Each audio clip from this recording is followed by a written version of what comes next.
할렐루야. 우리 사랑하는 성도님들, 지난 한 주간도 평안하셨습니까? 저희들이 이 시간 다 함께 묵도드리심으로 예배 시작하겠습니다. 저희에게 인내가 필요함은 너희가 하나님의 뜻을 행한 후에 약속하신 것을 받기 위함이라.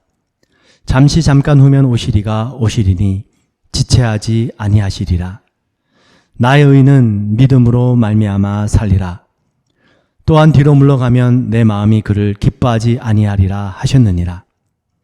우리는 뒤로 물러가 멸망할 자가 아니요 오직 영혼을 구원함에 이르는 믿음을 가진 자니라. 아멘. 사도신경으로 신앙 고백 드리겠습니다. 전능하사 천지를 만드신 하나님 아버지를 내가 믿사오며 그 외아들 우리 주 예수 그리스도를 믿사오니 이는 성령으로 잉태하사 동정녀 마리아에게 나시고 본디오 빌라도에게 고난을 받으사 십자가에 못 박혀 죽으시고 장사한 지 사흘 만에 죽은 자 가운데서 다시 살아나시며 하늘에 오르사 전능하신 하나님 우편한 데 계시다가 저리로서 산자와 죽은 자를 심판하러 오시리라. 성령을 믿사오며 거룩한 공예와 성도가 서로 교통하는 것과 죄를 사하여 주시는 것과 몸이 다시 산 것과 영원히 사는 것을 믿사옵나이다. 아멘.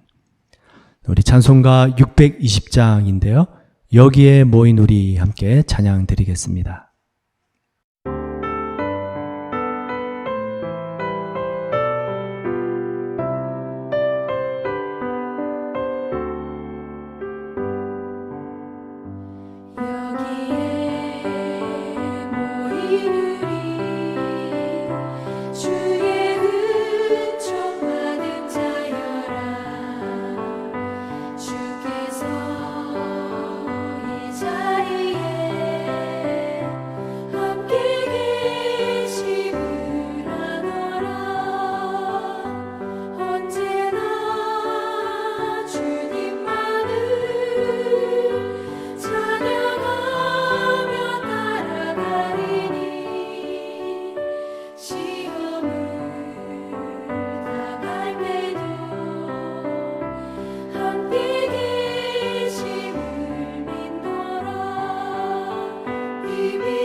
나를 더욱 새롭게 하니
네, 오늘 은혜 받으실 하나님 말씀은 사도행전 7장 말씀인데요.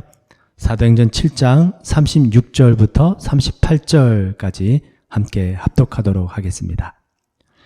이 사람이 백성을 인도하여 나오게 하고 애굽과 홍해와 광야에서 40년간 기사와 표적을 행하였느니라. 이스라엘 자손에 대하여 하나님이 너희 형제 가운데서 나와 같은 선지자를 세우리라 하던 자가 곧 이 모세라. 신의 산에서 말하던 그 천사와 우리 조상들과 함께 광야 교회에 있었고 또 살아있는 말씀을 받아 우리에게 주던 자가 이 사람이라. 아멘. 네, 손 한번 인사 나누시겠습니다. 우리 함께 좋은 교회를 만들어 갑시다. 네. 여러분, 좋은 교회는 찾는 것이 아니라 만들어 가는 것인 줄 믿습니다. 저는 이 시대에도 하나님께서요, 교회를 통해서 하나님의 백성들을 인도하신다라고 믿는데요. 그 이유가 요한계시록에 있는 말씀 때문에 그렇습니다. 요한계시록 예언서죠. 그리고 성경의 마지막 책입니다. 그 예언서인 성경의 마지막 책을 하나님께서요, 사도 요한을 통해서 쓰게 하셨는데 그 수신자가 누구냐면 바로 교회입니다. 요한계시록 1장 4절에 이렇게 말씀하시는데요.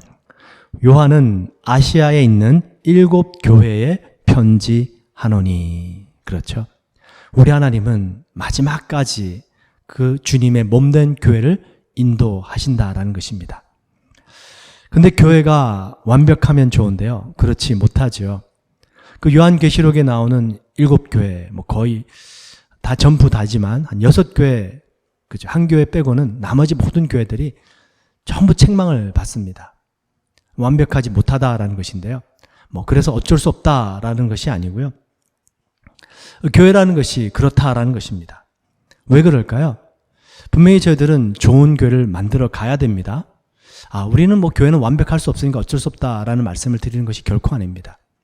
근데 교회는 그렇게 완벽하지 못한 아주 중요한 이유 중에 하나가요. 여러 가지 이유들이 있는데 이 교회에 모이는 사람들이 전부 죄인들이기 때문입니다. 그 이유를 결코 간과해서는 안 되겠죠. 하나님께서는 그 죄인들이 모이는 교회를 너무나도 사랑하십니다. 그 하나님의 사랑을 받은 사람들이 그래서 한번 이 세상과 다른, 정말 이 세상에서는 없는 그런 공동체를 한번 세워가 보자라는 것이죠. 바로 그것이 교회가 되고요. 그 교회는 그런 사람들이 모여서 함께 좋은 교회를 만들어 가는 것입니다. 여러분, 이 세상에는 온갖 종류의 사람들이 모이는 곳들이 있는데요. 제가 가끔 말씀을 드리는데 3군데가 있습니다. 첫 번째는 군대, 두 번째는 목욕탕, 그리고 세 번째는 교회라는 곳입니다. 이 군대와 목욕탕, 교회는요, 정말로 세상의 모든 종류의 사람들이 다 오는 곳입니다. 여러분, 군대 한번 가보십시오. 머리 짧게 자르고요, 군복 입혀놓으면 누가 누군지 모릅니다. 다 똑같아요. 그 사람이 무슨 일을 하다 왔는지 모릅니다. 그런데 6주간 신병 훈련을 받고 나면 그 세상의 모든 때를 벗고 나름대로 군기가 딱 잡혀서 군인 같은 모습이 나와요. 자세가 잡힙니다. 목욕탕은 또 어떻습니까? 그죠? 옷 다 벗고 목욕탕에 들어가 보십시오. 그냥 다 몸에 더러운 때가 있는 사람들 뿐입니다. 세상에서 피곤하고 지쳐서 온 사람들 뿐이에요. 근데 목욕탕에서 목욕하고 딱 나오면 어떻게 되나요? 환해지죠. 교회 모두가 죄인들입니다. 여러분들 중에 문제 없는 분들 계십니까? 다 문제가 있어요. 다 우리는 죄인들이고 다 문제를 가진 사람들입니다. 그런 사람들이 교회에 옵니다. 그런데 교회에서 예배를 드리고 또 교회에서 하나님을 만나고 나면은 마음의 평안을 얻고 위로를 얻고 쉼을 얻고 또 도전을 받아서 세상 속으로 다시 보냄을 받게 되더라라는 것이죠. 그래서 이 군대, 목욕탕, 교회는요, 모든 사람들이 다 똑같은데 갔다 오면 변화받는 곳입니다. 여러분, 예배를 통해서 여러분들의 영혼이 새로워지실 수 있기를 축원을 드립니다. 정말 저희들의 예배가 그런 예배가 되기를 원해요. 저희 교회가 그런 교회가 되기 원합니다. 여러분, 목욕탕은 사람의 몸을 씻는 곳입니다. 교회는 사람들의 영혼을 씻어주는 곳입니다. 군대는 세상에 있는 사람들을 훈련시켜서 군인으로 만드는 곳입니다. 여러분, 교회는 하나님의 군사가 될 수 있도록 훈련하고 만들어가는 곳입니다. 여러분, 저희들이 코로나 팬데믹을 통해서 기독교 역사상 한 번도 경험하지 못했던 교회가 락다운되는 엄청난 사건들을 저희 모두가 체험을 했습니다. 그전에는 이런 일들이 일어날지 어느 누구도 상상하지 못했어요. 기독교 역사 속에도 한 번도 일어나지 않았던 일입니다. 예배를 드릴 수가 없습니다. 교회에 올 수가 없습니다. 모일 수가 없습니다. 근데 요즘은 많이 좋아졌죠. 그러면 저희들이 코로나 팬데믹 이전, 락다운 이전하고요. 그리고 그 이후하고요. 저희들이 예배를 대하는 자세, 또 교회를 생각하는 마음 달라져야 될 줄 믿습니다. 어떤 변화가 있어야 되겠죠. 정말 너무나도 예배를 사모했고 정말 예배라는 것이 소중한 것이구나. 그 예배를 그냥 못 드리게 되었었던 적이 없었을 때, 그때는 잘 몰랐는데 예배를 드리지 못하게 되었을 때 우리의 마음이 얼마나 그 예배를 사모하고 주님의 몸된 교회를 사모했던가. 그래서 여러분, 예배를 준비하는 사람, 목회자, 사역자들은요, 정말로 하나님 앞에 최선을 다해서 기도하고 또 말씀을 받아서 준비해야 될 줄 믿습니다. 그리고 예배를 드리는 사람, 그 사람들은요, 정말로 사모하는 마음으로 영과 진리로 예배를 드려야 될 줄 믿습니다. 예배 시간, 예배 드리는 자세, 그렇죠? 이런 모든 것들이 하나님의 예배를 만들고 교회를 만들어 간다라는 것인데요. 오늘부터 해서 앞으로 몇 주간 이 교회를 통해서 하나님께서 저를 인도하신다라는 것을 믿으면서 교회의 질서, 또 예배 질서 다시 한번 새롭게 세워가기 원합니다. 아주 중요한 시점인 것 같아요. 여러분, 하나님께서 이런 교회가 락다운되고 예배가 락다운되게 하셨다면 하나님께서 다시 새롭게 세우기 위하신 줄 믿습니다. 오늘 본문 말씀 다시 한번 보시면요, 36절 말씀에는 광야라는 표현을 쓰고 있지만 38절 말씀에 보시면요, 광야교회라는 표현을 쓰십니다. 광야교회예요. 하나님, 왜 세상에는 사랑의 교회, 믿음의 교회, 소망의 교회, 이런 교회들이 많은데 왜 오늘 이 성경에서는, 사도행전 말씀에서는 광야교회라는 표현을 쓰셨습니까? 저희들이 그 이유를 알게 되면 교회의 본질, 또 교회의 의미를 다시 한번 깨닫게 될 줄 믿습니다. 오늘은 한 가지 첫 번째 말씀을 한번 살펴보고요. 그리고 다음 주, 그 다음 주, 두 번째, 세 번째 살펴볼 텐데, 오늘 읽으신 이 사도행전 7장 36절, 37절, 38절에 각각 그 이유들이 나와 있습니다.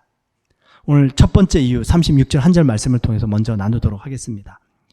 36절 말씀을 보시면, 이 사람이 백성을 인도하여 나오게 하고, 이제 모세를 의미하죠. 애굽과 홍해와 광야에서 40년간 기사와 표적을 행하였느니라. 여기 36절 말씀을 보시면 장소가 세 군데가 나오는데요. 애굽, 홍해, 광야 세 군데가 나옵니다. 질문 하나 드려볼게요. 여러분, 이스라엘 백성들이 구원을 받은 곳은 어딜까요? 애굽입니까? 아니면 홍해를 건널 때입니까? 아니면 광야에서입니까? 언제 구원을 받았죠? 네, 예수님께서 돌아가신 날, 그때에 이스라엘 유대인들의 절기가 있었습니다. 무슨 절기죠? 유대인들의 유월절 절기였습니다. 그래서 예수님은 유월절 어린 양이었죠. 자, 그것을 근거로 생각해 본다면 이스라엘 백성들이 구원을 받았을 때는 언제입니까? 네, 바로 애굽에 있었을 때입니다. 그 애굽에 살 동안에 하나님께서 10가지 재앙을 내리시는데요. 마지막 10번째 재앙이 바로 첫 번째 난 가축부터 해서 사람은 다 심판하시는 것이었습니다. 근데 그 심판을 면하게 하시기 위해서 하나님께서 이스라엘 백성들에게 말씀하시죠. 어린 양의 피를 각 문설주에 발라라. 내가 그 피를 볼 때에 넘어가리라. pass over, 유월하리라. 그래서 그때부터 유월절 절기가 시작이 되었고요. 예수님께서 그 유월절에 십자가에 돌아가시게 됩니다. 그러니 이스라엘 백성들은요, 홍해를 건넌 것이 구원이 아닙니다. 홍해를 건넌 것은 세례를 받았다라고 말씀하시죠. 그리고 광야에서 구원을 받은 것이 아니라 광야는 하나님이 인도해 주신 곳이에요. 이 이스라엘 백성들이 구원을 받았던 곳은 바로 애굽 땅에 있을 때, 애굽은 세상을 의미하거든요. 그 세상 속에 있을 때에 하나님께서 이스라엘 백성들을 구원해 주셨다라는 것입니다. 보십시오. 이스라엘 백성들 구원해 주셨죠? 애굽 땅에서. 그리고 계속 인도해 주십니다. 구원하신 하나님께서는 그 하나님의 백성들을 반드시 인도하시는 줄 믿습니다. 여러분, 하나님의 놀라운 사랑이요. 로마서 5장 8절 말씀에 있는데요. 우리가 아직 죄인 되었을 때에 그리스도께서 우리를 위하여 죽으심으로 하나님께서 우리에게 대한 자기의 사랑을 확증하셨느니라. 그렇습니다. 우리가 잘하고 착하고 바르게 살고 그때가 아니고요. 우리는 여전히 세상 가운데 있고 우리는 여전히 죄 가운데 있는데 하나님께서 당신의 아들 예수 그리스도를 보내주셔서 그 하나님 아버지의 사랑을 보여주셨어요. 그래서 그 사랑을 믿기만 하면 구원을 받고요. 하나님의 백성이 되어져서 하나님의 인도하심을 받게 된다라는 것입니다. 하나님께서 이스라엘 백성들을 애굽 땅에서 구원해 주셔서 홍해를 가르시고 또 광야 생활 40년 동안 인도해 주신 것이죠. 이번 이스라엘 백성들 홍해 바다에 한 명도 빠져 죽지 않았고요. 광야에서 배가 고파서 죽거나 목이 말라서 죽거나 추워서 죽거나 더워서 죽거나 하지 않았습니다. 하나님께서 그들을 끊임없이 인도해 주셨습니다. 그 말씀이 오늘 36절 말씀이에요.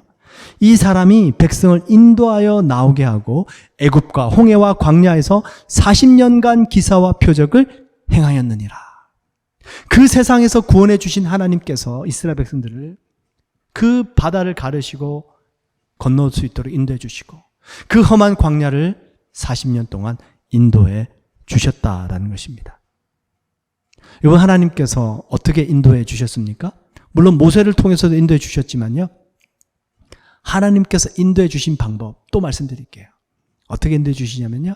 하나님은 하나님의 백성들과 함께 하심으로 인도해 주십니다. 여러분께서 하나님의 인도하심을 받고 싶으십니까? 예수님의 인도하심을 받고 싶으십니까? 하나님이 나와 함께 계신다. 이거 꼭 믿으십시오. 이 사실을 믿고 그 하나님을 날마다 의식하게 되면요. 하나님께서 반드시 인도해 주십니다. 그래서 하나님께서 그 광야 생활하는 이스라엘 백성들에게 성막을 짓게 하신 거예요.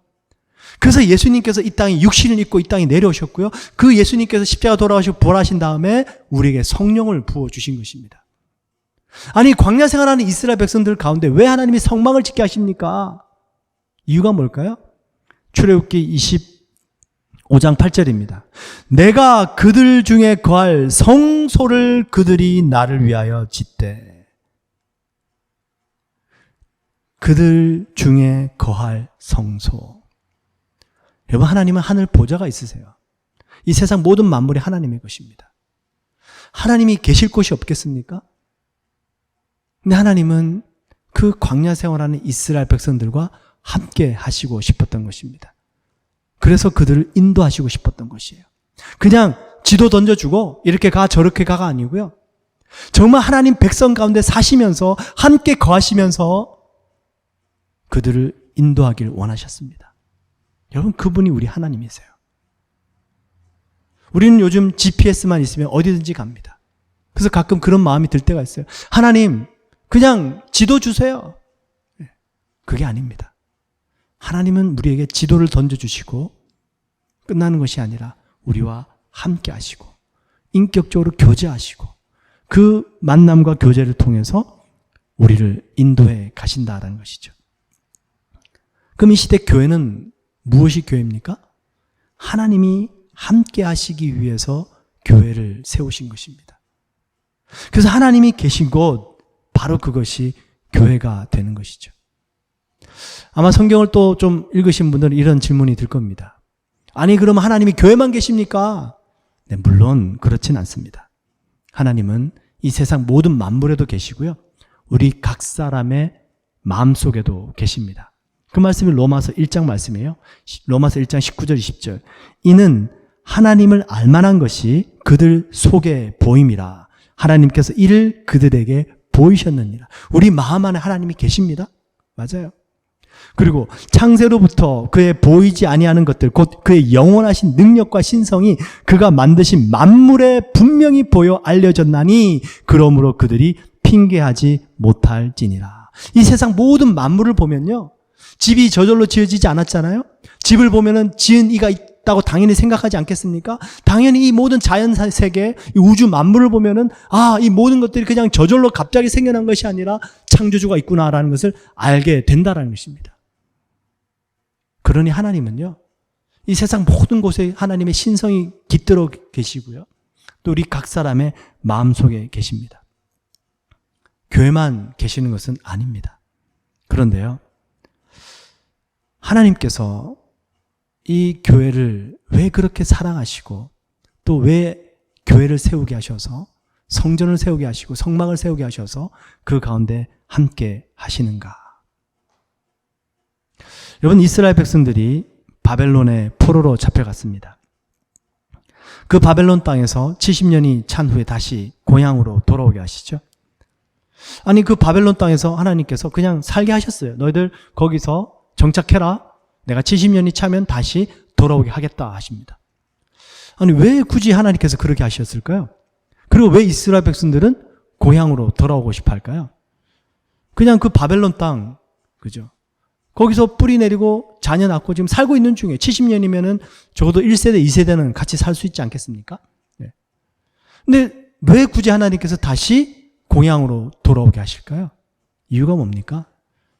고향에 뭐가 있죠? 네, 예루살렘 성전이 있기 때문입니다. 그리고 그 성전을 다시 보수하고 회복하기를 원하시죠. 여러분, 한국에 왜 가고 싶으십니까? 네, 우리 청년들, 그죠? 한국에 가고 싶어요. 뭐 만난 것도 있고, 아무래도 한국이 좀 재밌으니까, 친구들도 있고. 근데 한국에 가고 싶어 하는 이유 중에 정말 중요한 이유는 가족들이 있기 때문 아닙니까? 사랑하는 가족들이 한국에 있으니까. 우리 부모 형제들이 있으니까, 친척들이 있으니까. 그래서 한국에 가서 만난 것도 먹고, 또 관광도 하고, 친구들도 만나고, 좋은 일, 재밌는 일도 있지만, 사랑하는 가족들을 만나기 위해서 갑니다. 여러분, 여기 캐나다, 다른 나라로 이민 가신 분들은요, 만약에 그곳에 가족들이 함께 이민을 가잖아요. 그러면 한국에 갈 일이 별로 없어요. 뭐 관광으로 갈 수는 있겠죠. 그런데요, 여기 캐나다에서 한국까지 가는 여비가 만만치 않습니다. 그 여비면 여기 캐나다에서 가까운 다른 곳으로 얼마든지 여행 갈 수 있습니다. 가족과 함께. 그러니까 지금 이민 오래되신 분들, 또 다른 가족들과, 우리 같은 가족들과 함께 이민 오신 분들은요, 그냥 한국 가고 싶지만, 고향이니까 가고 싶지만, 정말 큰 마음 먹지 않고서는 잘 가게 되지 않더라라는 것입니다. 여러분, 하나님을 떠나는 사람이 다시 하나님께로 돌아오려면 어떻게 될까요? 하나님을 알지 못하는 사람이 하나님을 만나고 싶다면 어디로 가야 될까요? 교회이죠. 바로 교회가 그런 곳입니다. 그래서 하나님께서 하나님의 그 모든 신성이 각 사람의 마음속에 알게 해주시고, 이 모든 자연 만물에 있고 우주 만물에 있지만 하나님께서 교회를 세우셔서 하나님을 떠난 사람들이 돌아오게 하시고, 하나님을 만나고 싶은 사람들이 하나님을 만날 수 있도록 하나님께서 인도하고 계신다라는 것이죠. 바로 그것이 교회가 됩니다. 교회는 하나님 아버지를 만나는 곳입니다. 제가 토론토에서 알고 지내던 한 집사님이 계신데요. 저보다 10살 정도 연세가 더 많으십니다. 이분을 처음 뵀을 때, 캐나다 온 지 얼마 안 됐을 때 만나게 돼서 지금까지도 교제하고 있는데요. 그 집사님을 처음 뵀을 때 너무나도 유쾌하신 분이세요. 너무나도 밝고 아주 또 아주 성격이 외향적이시라서 관계도 좋으십니다. 자녀들도 정말 다 잘 되고요. 신앙이 참 좋으세요. 근데 제가 이분과 교제하게 되면서 이제 어느 정도 시간이 지난 다음에 친분이 생기고 나서 교제하는데 아주 충격적인 소식을 들었습니다. 이분은요, 이 집사님은 아버지를 모른대요. 네. 물론 낳아주신 어머니는 알고, 또 어머니께서 이제 아들 낳으시고 계속 같이 살고 계신데, 어머니는 분명히 아세요. 그런데 아버지가 누군지를 모르는 겁니다. 제가 깜짝 놀랐습니다. 어떻게 보면 저희들 관점에서 참 불우한 어린 시절이었죠. 근데 이분이 어렸을 때부터요, 그냥 뭐 누가 전도한 것도 아닌데 교회를 다니게 되셨대요. 초등학교 때부터, 뭐 그때는 국민학교죠. 초등학교 때부터 거의 한 1시간 걸어서 가야 되는 거리인데도요, 그 집에서 일어나서 그 어두컴컴한데 혼자서 그 산을 넘어서 교회 가서 새벽 예배 드리고 주일 예배 드리고 그랬답니다. 네. 그분이 그렇게 구김살 없이 바르게 자라실 수 있었던 이유, 하나님께서 아버지가 되어주신 줄 믿습니다. 여러분, 교회는 하나님 아버지를 만나는 곳입니다. 그 하나님 아버지를 만나는 일이 일어나게 되는데, 그게 뭐냐면 바로 예배라는 것이에요. 예배는 여러분, 그래서요, 하나님 아버지를 만나는 사건이 일어나야 돼요. 그게 예배입니다. 예배를 영어로 뭐라고 그러냐면 서비스라고 그러죠. 우리가 주일 예배, Sunday 서비스입니다. 이 서비스를 직역하면 뭐가 됩니까? 섬기다, 봉사하다라는 뜻이 됩니다. 이 단어가 처음 나왔을 때가 창세기 2장 5절 말씀이에요. 창세기 2장 5절 말씀 보시면, 여호와 하나님이 땅에 비를 내리지 아니하셨고 땅을 경작할 사람도 없었으므로 들에는 초목이 아직 없었고, 여기서 경작하다라는 단어가 히브리 말로 아바드인데요, 영어로 번역하면 서비스입니다. 땅을 경작하다, 하나님을 섬기고 하나님을 예배하는 일이 바로 이 땅을 가는 일이었습니다. 무슨 뜻입니까? 여러분, 예배라는 것은 우리가 주일 예배도 예배지만 우리가 이 세상에서 일하는 것도 하나님 앞에 예배를 드리는 것처럼 일할 수 있다라는 것이죠. 그래서 여러분, 저희들의 이 예배의 의미를 너무 축소화시켜서는 안 됩니다. 저희들의 삶이 예배가 되어져야 되는 것이에요. 그리고 또 주일날 주님의 몸된 교회 와서 하나님 아버지를 만나고 주님 앞에 예배드리고 주님을 섬겨드리고, 그리고 내 삶 속에서 내가 하는 모든 일들을 통해서 하나님 아버지를 위해서 일하는 것, 하나님 아버지를 섬겨드리는 것, 결국 그것이 예배가 된다는 것이죠. 그리고 두 번째, 이 서비스, 아바드라는 단어가 아담과 하와가 타락한 후에 나오게 되는데요. 창세기 3장 23절에 나옵니다. 여호와 하나님이 에덴 동산에서 그를 내보내어 그의 근원이 된 땅을 갈게 하시니라. 그의 근원, 아담과 하와가 흙으로부터 지어지지 않았습니까? 그래서 그 근원인 땅을 갈게 하시면서 네가 누군지 깨달아라 말씀하세요. 결국 예배라는 것은 우리가 하나님을 섬겨드리는 것도 예배지만 그 예배를 통해서 내가 누구인지를 깨닫게 되는 것, 그것이 또한 예배다라는 것입니다. 우리가 예배하지 않으면, 하나님 아버지를 만나지 못하면 내가 누군지 결코 알 수 없습니다. 내가 세상에서 얼마를 소유했고 내가 무슨 일을 하고, 그게 우리가 아니고요, 나를 지으시고 나를 구원하신 분, 그분을 알 때만이 참된 우리의 모습을 발견하게 되는 것이죠. 그래서 예배는 아주 중요한 의미가 있습니다.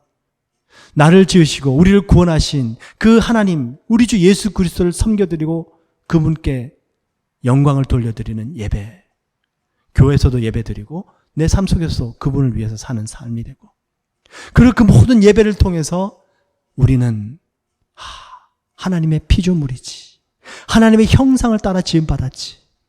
근데 타락해서 죄를 지었는데 그 죄를 짓고 가치 없는 존재인 우리를 하나님께서 우리를 사랑해 주셔서 놀라운 생명을 주셨지. 내가 이런 존재구나. 내가 귀한 일을 해서 귀한 사람이 되는 게 아니고요, 우리를 구원해 주신 예수님 때문에, 그 생명도 아끼지 아니하시고 자신을 희생하신 그 주님 때문에, 그 주님을 통해서 내 자신의 가치를 발견하게 되는 나 자신, 바로 그것이 하나님 앞에 드려지는 예배다라는 것입니다. 여러분, 예배를 통해서요, 하나님 아버지를 만나고 하나님 아버지를 섬겨드리고 또 내 자신이 정말 하나님으로부터 얼마나 놀라운 은혜와 사랑을 받은 존재인지 그것을 깨닫고 이 세상을 살아가고 주님 앞에 예배로 나오는 것이죠. 그렇게 저희들이 예배를 드리는데요. 그 예배를 드리면서 하나님께서는요, 그 성소, 주님의 몸된 교회를 저희들에게 맡겨주십니다. 출애굽기 25장 8절 다시 한번 읽어드리면, 내가 그들 중에 거할 성소를 그들이 나를 위하여 짓되, 하나님께서 광야 생활에 하는 이스라엘 백성들에게요, 그냥 성소를 하나님이 떡 지어주시고 너희들 이곳에서 나 예배라고 말씀하시지 않으셨습니다. 하나님께서 이스라엘 백성들에게 그 광야 생활하는 이스라엘 너희들이 내가 너희와 함께 할 테니까 너희들이 너희들 손으로 성막을 지어라 말씀하십니다. 여러분, 좋은 교회는 찾는 것이 아니라 함께 만들어가는 것인 줄 믿습니다. 교회는 우리가 함께 만들어가는 것이에요. 제가 얼마 전에 한 목사님의 간증을 들었는데요. 한국에 있는 교회입니다. 은혜 드림 교회라는 곳인데 담임 목사님이 최인식 목사님이세요. 2021년도에 간증을 하셨는데요. 그 교회에 아주 큰 일이 2009년도에 있었습니다. 이 목사님은 이제 운동을 하시려고 주일 예배가 끝나면 혼자 오후에 자전거를 타셨대요.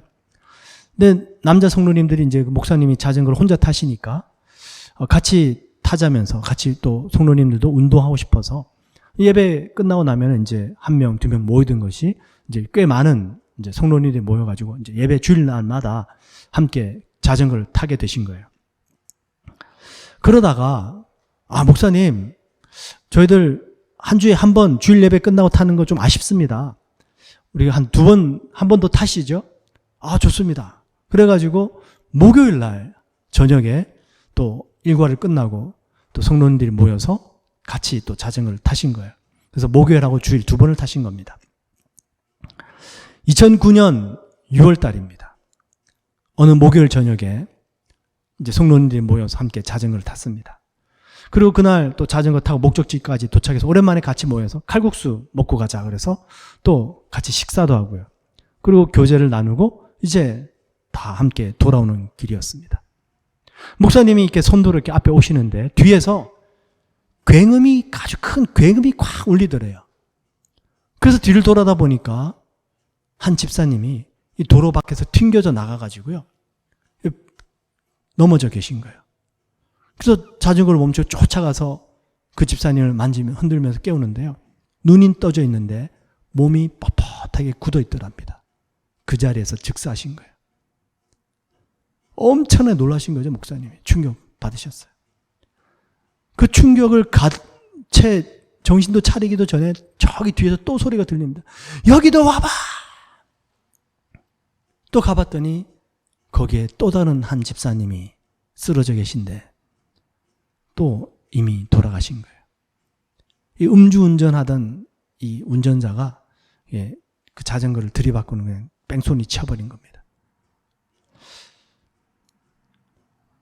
사고 난 후에 가족들이 오고 이제 병원에 왔는데요. 이 목사님이 병원에서 왔다 갔다 하는 거예요. 그 성도님들이 그 목사님의 모습을 보고 그러더랍니다. 야, 목사님 지금 제정신 아니시다. 목사님 붙잡고 옆에 있어라. 완전히 넋이 나가셨대요. 그래서 겨우 성도님들이 목사님 붙잡고 제자리에 좀 가만히 계시라고 그러고, 그리고 이제 며칠 후에 그 두 집사님 남자분 장례식을 치르게 되고요. 얼마나 마음이 힘드셨을까요? 네. 정말 쉽지 않았겠죠, 목회자로서. 근데 이야기가 여기서 끝이 아니더라고요. 2개월 후입니다. 2개월 정도 지나면요, 아직까지 그 사고 후유증에서요, 트라우마에서 완전히 회복되지 못한 상태예요. 그 2개월 후에 이제 8월 달이었죠. 더운 여름날입니다. 부목사님이 계셨는데 그 부목사님은 그 은혜 드림 교회에 와서 전도사 사역을 하시다가 목사 안수도 받고 또 결혼을 하고 또 자녀까지 낳은 분입니다. 그러니까 얼마나 오랫동안 같이 사역을 하신 분입니까? 근데 한 번은 그 부목사님이 오셔가지고는 목사님, 제 아이가 좀 이상한 것 같습니다. 뭘 잘못 먹었는지 이상해요.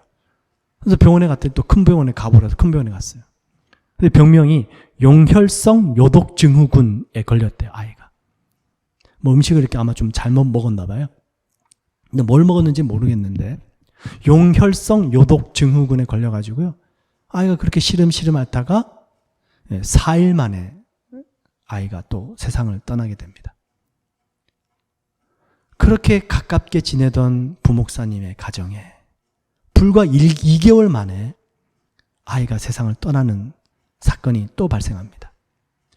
목사님뿐만 아니라 온 교회 성도님들까지도 다 충격이죠. 여기서 이야기가 끝나냐? 그렇지 않더라고요. 그러고 난 후 3개월 후입니다. 11월 달이에요. 정말 친구처럼 같은 동갑이셨나 봐요. 친구처럼 가깝게 지내던 집사님 한 분이 계셨는데 이 집사님이 자녀가 또 이상하다고 기도 부탁을 하더랍니다. 근데 자녀의 몸에 이렇게 무슨 멍자국이 이렇게 자꾸만 생기는 거예요.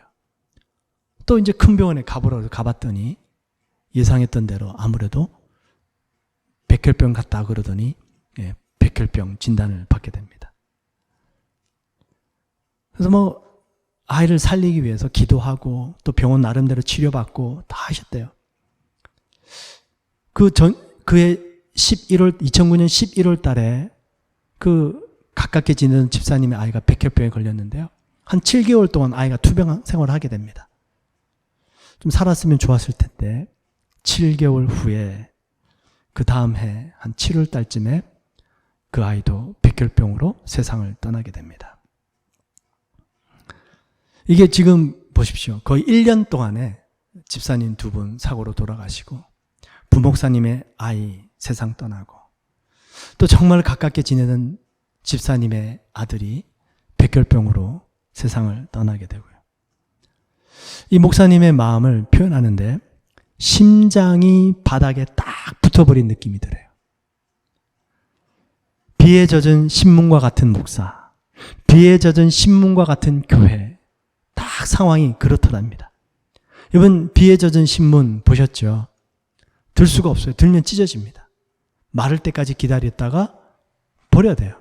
못 읽습니다. 나중에 다 붙어버리죠. 찢어집니다. 그리고 주변의 소문은요. 은혜 드림교회 망했다. 그런 소문까지 들리면서 선배 목사님들로부터 전화까지 오고요. 교회가 망했을까요?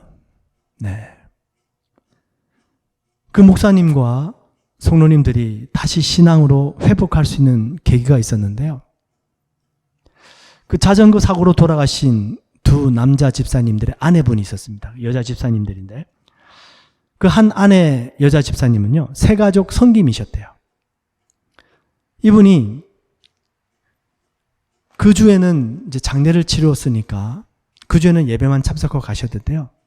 그 다음 둘째 주부터 그 새가족 성김이 사역을 하시더랍니다. 목사님이 앞에서 설교를 하시는데 그 보이는 거예요. 그 아내 집사님이 새가족 옆에 앉아서 성경책을 찾아주고 있더랍니다. 근데 그 아내분의 눈에는 눈물이 흐르고 있고요. 목사님이 설교를 하다가 그렇죠. 설교를 제대로 못 하시겠더랍니다. 2주 만에 새가족 성김이를 감당하고 계시더래요. 또 다른 한 집사님, 2번째 돌아가신 남편분의 여자 집사님은요. 유아방을 맡으신 분이셨대요. 예배 중에 혹시라도 아기가 울면 아기를 달래줘야 되는데요. 뭐 사탕, 캔디 같은 거 준비해 가셨겠죠. 그리고 너무나 심하게 울면 아기를 안고 이제 또 예배당 뒤로 좀 가셔야 되는데 그 일을 맡으신 분이에요. 그 주에 또 얼마 되지 않아서 예배 중에 아이가 우니까요. 그 2번째 돌아가신 남자분의 여자 아내 집사님이 자기도 울면서 아기를 달래주더래요. 그게 앞에 서서 예배를 드리는데 다 보여지는 겁니다. 목사님만 받겠습니까? 네, 다른 성도님들도 다 받겠죠. 친구처럼 지내던 그 집사님 가정, 자녀를 백혈병으로 먼저 세상을 떠나보낸 후, 그때가 그죠? 7개월 동안 투병하다가 7월 달에 세상을 떠나고, 바로 그 다음 달 8월 달에 교회 여름 성경학교가 있었습니다. 그 여름 성경학교 하는 기간 동안에 식사 준비를 누가 하냐면 이 두 집사님이 하신 거예요. 목사님 말려도 안 되더랍니다. 그 주일학교 아이들, 여름 성경학교 온 아이들을 보면 자기 자녀 생각이 나지 않겠습니까? 그런데도 그 여름 성경학교 기간 내내 식사 준비를 꿋꿋이 하더래요.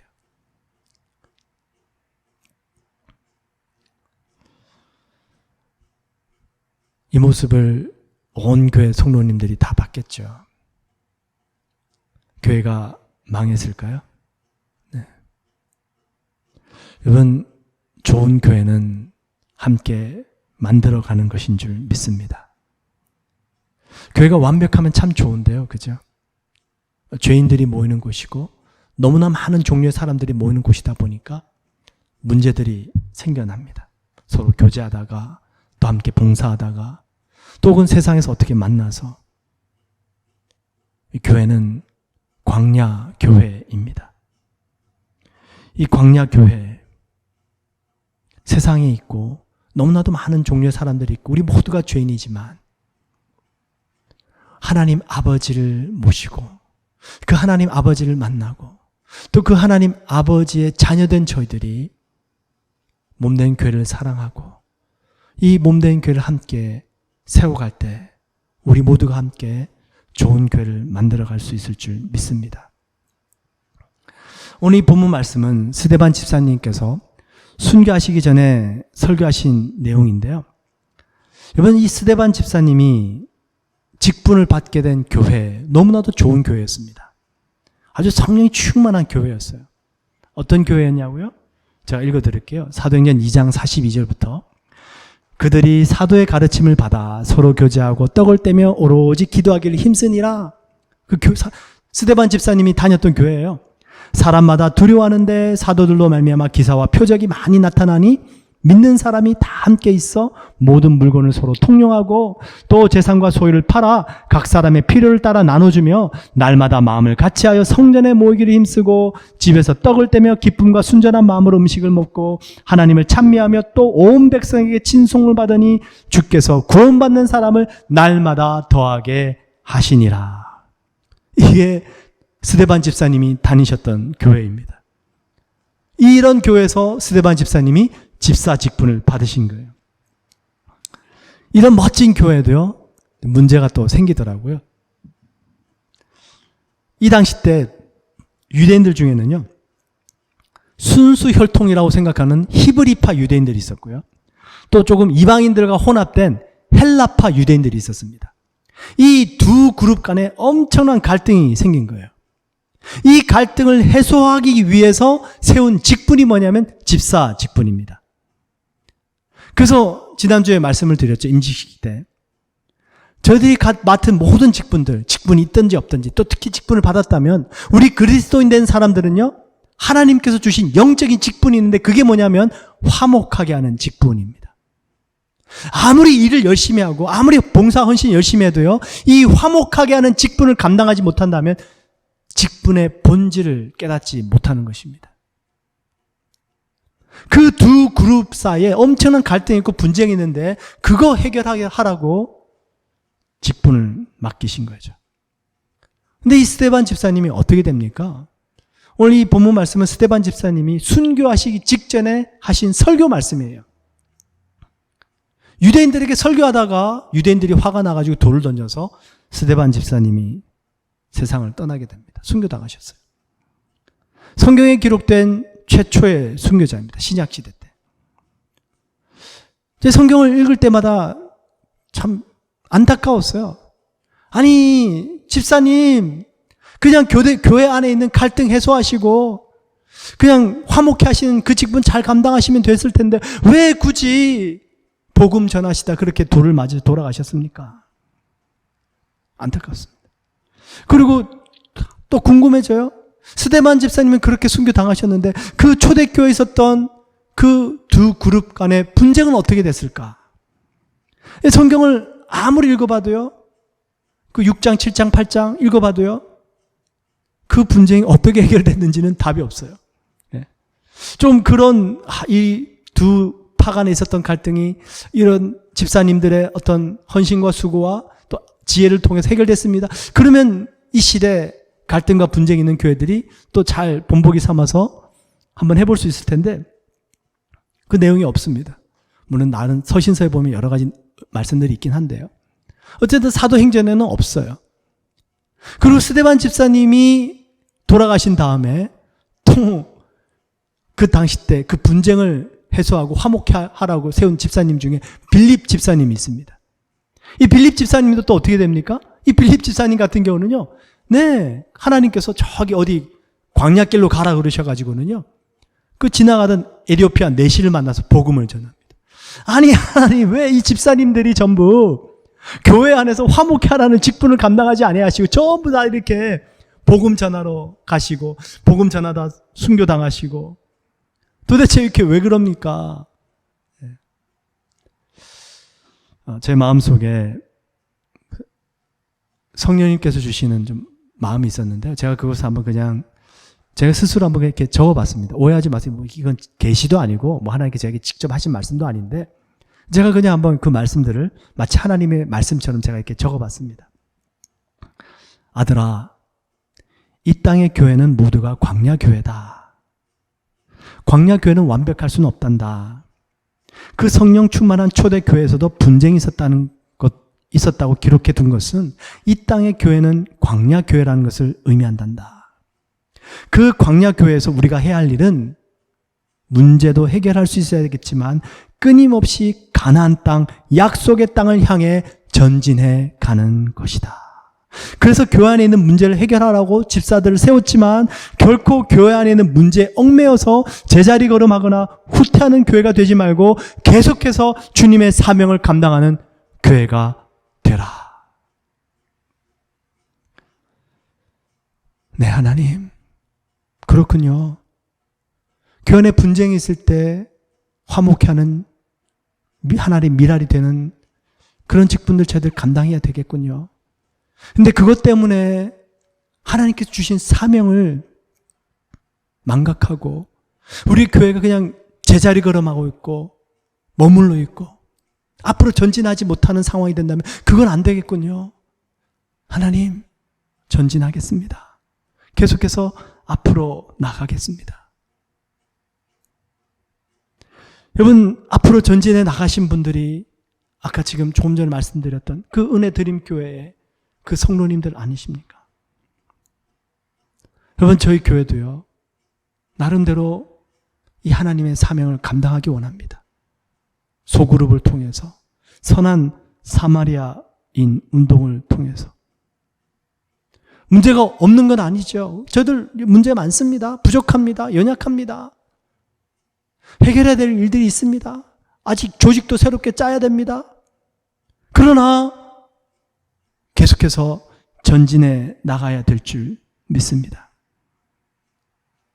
여러분, 교회는 예배를 통해서 하나님을 만나고 또 그 예배라는 것은 바로 하나님을 섬기는 것입니다. 교회는 하나님께서 저희들에게 세워가라고 사명을 주신 곳입니다. 그래서 좋은 교회는 찾는 것이 아니라 함께 만들어가는 것입니다.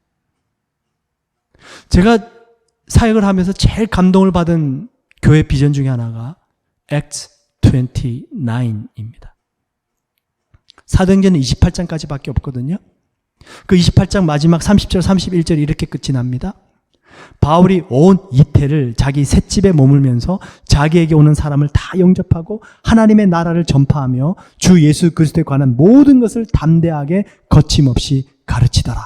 그리고 끝이에요.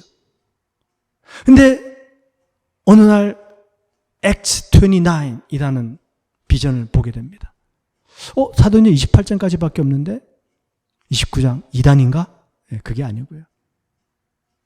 28장에서 사도행전을 끝내지 말고 그 다음에 29장을 이제 우리들이 그 바톤을 이어받아서 계속 써 나가라라는 것이죠. 여러분, 저희 부모님 세대 이제 연로하셔서요, 이전처럼 더 많이 기도를 오래 하지 못하십니다. 성경 말씀도 이제는 눈이 나빠지셔서 제대로 읽지도 못하십니다. 여러분, 이제 저희들이 앞서간 믿음의 세대들의 바통을 이어받아서 이제 저희들이 이 시대에 사도행전 29장을 30장을 계속해서 써내려 가야 될 줄 믿습니다.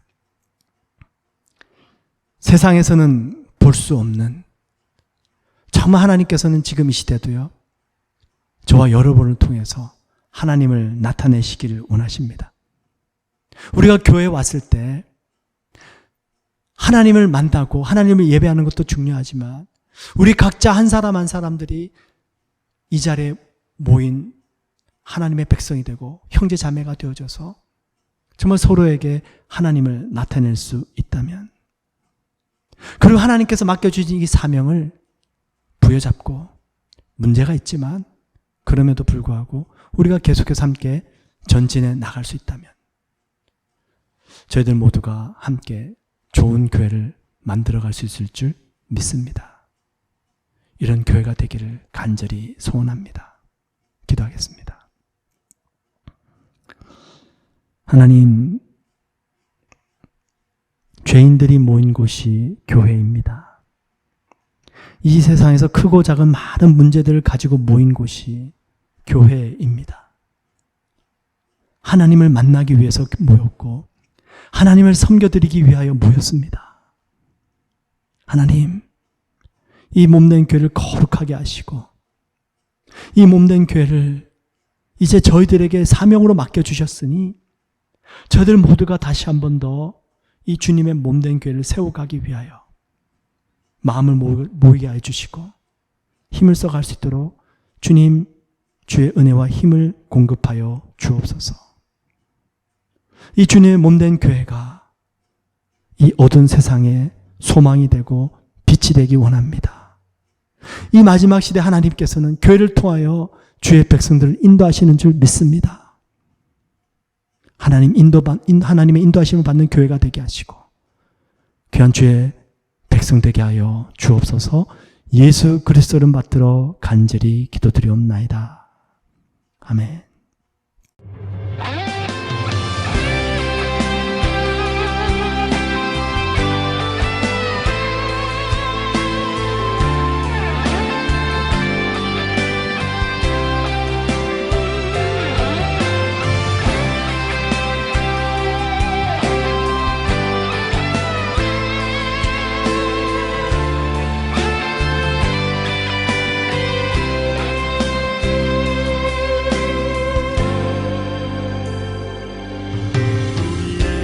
소원이 하나 있네. 주님 다시 오실 그날까지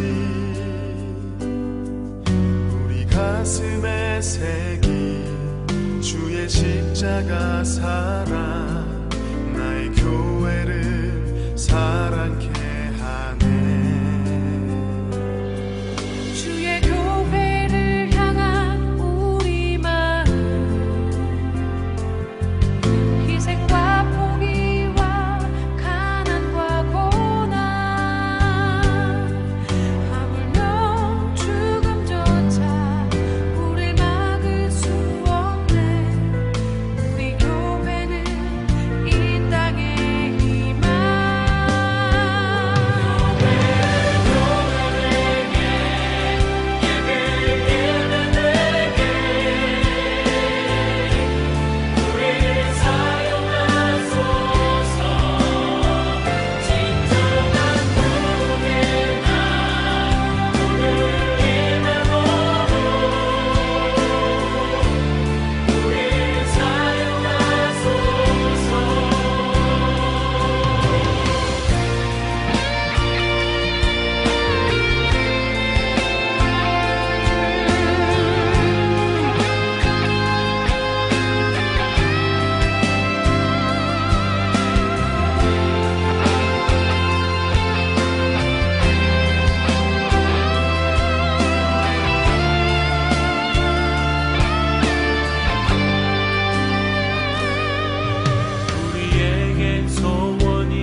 이제는 우리 주 예수 그리스도의 무한하신 은혜와 우리 하나님 아버지의 극진하신 사랑하심과 성령님의 내주하시고 교통하시고 충만케 하시는 귀한 역사가 우리 모든 성도님들의 삶과 가정과 행사 위에 이제부터 영원토록 넘치시기를 간절히 축원드리옵나이다.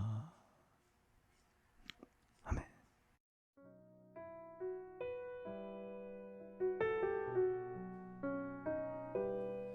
예수 십자가에 흘린 피로써 그대는 씻기어 있는가? 더러운 죄 이게 하는 능력을 그대는 참으지 않은가? 주 예수와 밤낮 스로 늘